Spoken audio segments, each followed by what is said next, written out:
Hello everyone, hope kulo mbahle. So today sizobukela-ke u-Elvovo laphayana-ke ebonga-ke yena-ke uwelile Mchunu emva kokuthi uwelile amsupport-e ngendlela amsupport-e ngayo. Abaningi-ke benu-ke bayazi ukuthi u-Elvovo-ke uputshu-ke kwi-internet online eseqhamuka nje esewumuntu nje ongabonakali nokuthi uyena eseqhamuka-ke sothi-ke esewile. Ngingafuni ukuthi ngisebenzise-ke lelo gama lokuwa but-ke kunjalo nje. Uwelile-ke waphinda wanxusa wancenga abantu ukuthi bakhombise futhi yena-ke u-Elvovo-ke uthando, baphinde bamkhombise ne-support. Asishona khona-ke siyozwa ukuthi bathini. Uma uthi uyaqala ukufika la, make sure ukuthi ushiya usubscribe ukuze ungeke phela uzuphuthelwe amavidiyo afana nalawa. Asishona khona-ke ngimoshe isikhathi sakho. Yebo Elvovo. Ngithi ngibonge sisi wami, ngibonge ukuthi uhlupha kwakho ukusapotha ukuthi abantu balulisane. Ngiyabonga kakhulu sisi wami, uNkulunkulu akwandisele. Nkosi yami. Nekhishi lakithi liye phezulu liphakame.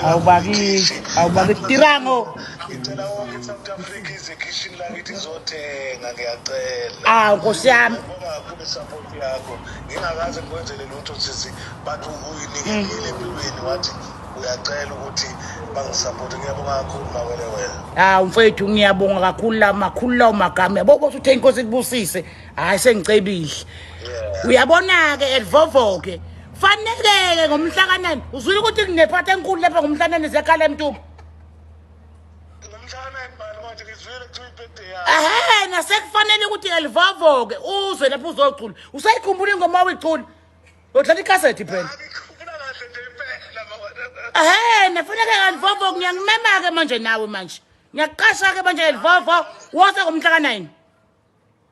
Hayi ngizofika mawerewere noma kanjani, usushilo usukhulumile. Nami kumele njengesisupport kuwena. Nkosi yami ngikosa uzongiseka lapha. Amathikithi mawerewere. Ngifuna kubona lesa stadium saseMtuba sigcwele. Yebo. Tirango. Ngani kwethu. Hayi uNkulunkulu ukukhumbule mfethu. Imida ikhaya lakho. Ngiyabonga kakhulu mawerewere. uNkulunkulu abusise. Amen Gatsheni. Amen. Yebo ngani yakwethu.